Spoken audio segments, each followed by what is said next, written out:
Hey guys, it's Tiny Tom Logan back with another video for you. Now, recently we've been doing quite a lot of AMD stuff. We've had the AMD 1075T. We've just done an MSI motherboard, the 870A Fusion Power Edition. Just done the Asus Crosshair 4 Extreme. And so, I mean, carrying on with that theme because there's a few more things to come. We've now got the Gigabyte 890FXA-UD7. Now, I'm sat behind, or in front of, whatever you want to put it, my monitor, and I've not got the graphics card in the board because I'm going to give you a skim around the board so you can have a look. I'm going to stick you back on a tripod. I'm going to have a bit of a chit chat like we always do. Everyone behind the camera, say hello to Kenny, my brother, because he's here with me at the moment. Say hello, Ken. Hello. Bit louder. Hello. Oh, you shy.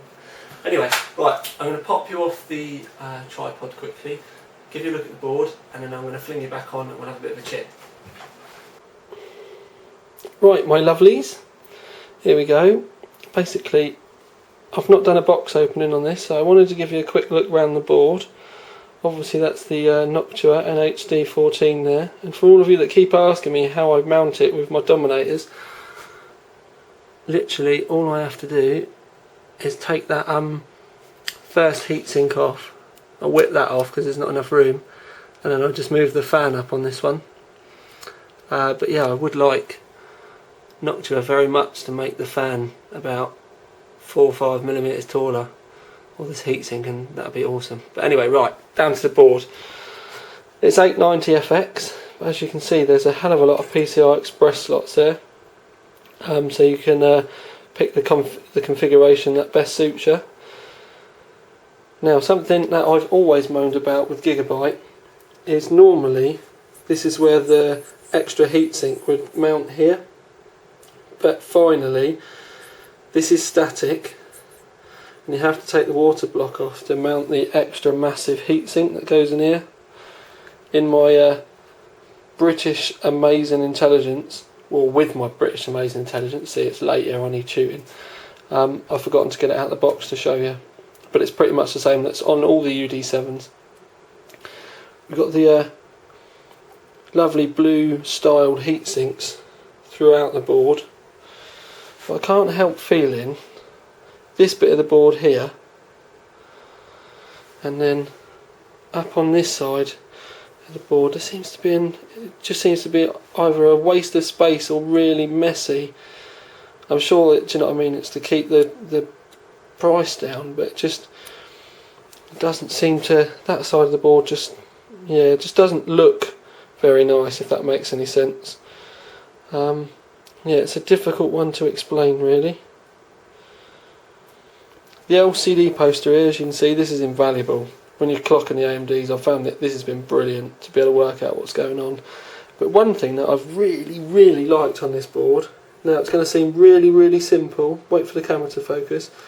See, look, can't press the CMOS button, CMOS clear.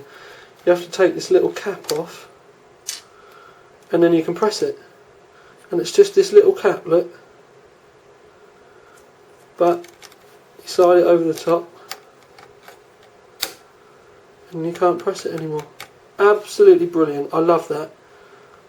Tiny details make a big bit of difference to me. Anyway, I'll come round from this side of the board so you can have a look.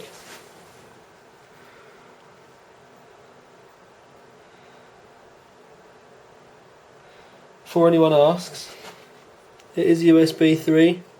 There's the good old NEC there. You can see all the stats on the Gigabyte website. This is SATA 6 because it's got the SB850. Or at least I bloody hope it has now, I've said it out loud. And then this is these white ones are actually extra Gigabyte slots being run off of this Gigabyte SATA 2 port.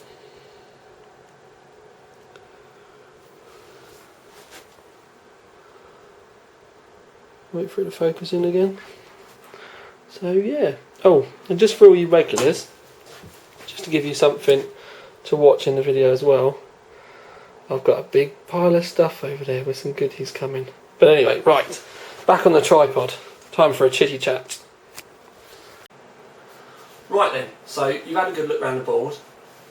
This is, I've recorded this bit a couple of 3 times already. My brother keeps making me laugh and making me forget what I want to say, and I get about 5 minutes through and I think I've finished and I've actually forgotten loads because I've recorded it so many times I think I've already said it. Anyway, right, let's get down to it. Let's get down to it. The BIOS. The BIOS on this is much better than BIOSes that I've used with Gigabytes previous. Because normally you go into like the MIT section and then it's got like 5 or 6 separate sections and you have to keep going in and out of them all the time. With this one you go in and it's in all in one big place and you just hit tabs that opens more options out so you can have it all in one page. Much better, because where you've not got to keep dashing in and all the pages, you've just got to go up and down. You can work out what you've missed and what you need to tweak. So in that respect, this is a much better layout of a BIOS for a Gigabyte board, and I really liked it. You're going to want to know about the clocking, because at the end of the day, that's what you're on YouTube for. You want to know what you're going to be able to get. Well, I use my 1090 as normal, and the max bus clock, so with all the multipliers dropped, the max bus clock that I got was about, I think it was 375, I got 380, sorry, couldn't get any higher than that. Max stable overclock that I got was 4.2 gigahertz. And I was, do you know what I mean, I was really happy with that. 4.2 on a 1090 is great.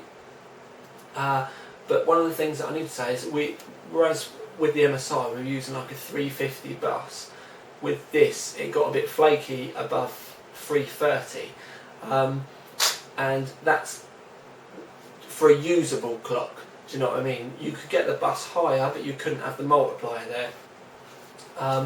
So yeah, for a usable clock you needed to have the bus down a little bit lower. So I do have a feeling though that this might get fixed with a BIOS revision, because it's still on its first BIOS and they've not updated it at all. There's only one on the website, so really, do you know what I mean, I think a BIOS flick on this could make a lot of difference, because it does feel a little bit buggy at the moment. So hopefully Gigabyte will listen to this and send their engineers off and sort out another one, because I do feel like there should be more in this. The actual board itself did take a little bit longer to get the clocks feeling stable, but do you know what I mean, we got there in the end. I think I'm getting a little bit not lazy, but I'm getting used to being able to go into a BIOS and just, you know, bosh it out, and the clock's going relatively easy. Once I got past 4 gigahertz on this, it did take a little bit of work to find the sweet spot where the buses weren't able to be high. So yeah, it took a little bit of working out.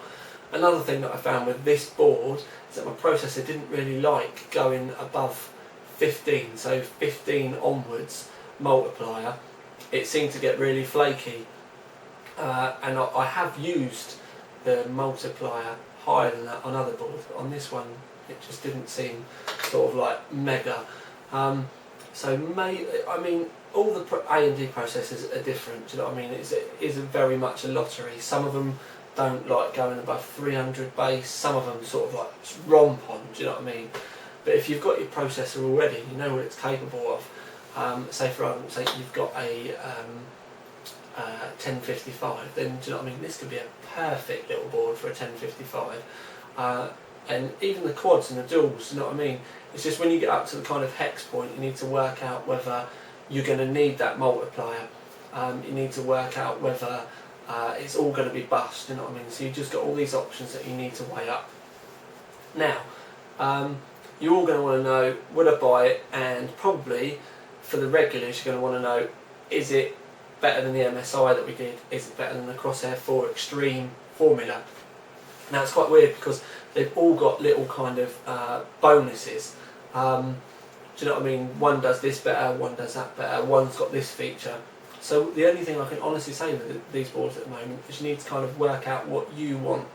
Sit there, you know what I mean, take the reviews in, go and look at all the benchmarks, and then really sort of take your time and choose your board wisely. Don't necessarily just buy a Gigabyte because you had a Gigabyte last time. Now Gigabyte are going to kick me in the teeth for saying that, but really, because these boards, they are quite similar. They've got kind of little bits here and there, but they pretty much get you to the same place. So choose your board and sort of like take a bit of time wisely. If any of you need help and stuff like that, then just come and give me a shout on the Overclock 3D forums. Introduce yourself, let me know that you've come from YouTube, and yeah, and then I'll kind of like, hopefully I'll be able to guide you in the right direction. So, awards, would we award it? Yes, we would. We'd give it a silver. It's not quite up to gold standards. I feel that, do you know what I mean? Yeah, I know it would have cost more money, but if they were going to get gold, then the board would need to be arranged a bit better, probably look a bit prettier as well, and that sort of like overclocking kind of area would have had to have been fixed. I would have wanted personally for a gold for it to have been able to have done 350 plus for a stable, usable overclock, and probably, even if it was keeping that kind of 4.2 usable, I would have rather have got there with a 350 bus, because at the end of the day, you know, I mean, a bus clock is better than a multiplier clock. Right, so yeah, that's it. Gigabyte 890FXA-UD7, still a very good board. Do you know what I mean? It's definitely above average. It should definitely be a contender for you, but there are an awful lot of these boards around that sort of price mark out there for you to consider now. So it's, do you know what I mean? It's getting harder for you consumers because there isn't one board at the moment that kind of stands out and out as being like the best of everything. So I'm going to stop going round and round in circles because I'm getting fed up to keep making these videos now, and my brother wants to watch a film. He's got his arms crossed and everything. He's in a write-off. So this is Tiny Tom Logan for the 15th millionth time tonight. Out.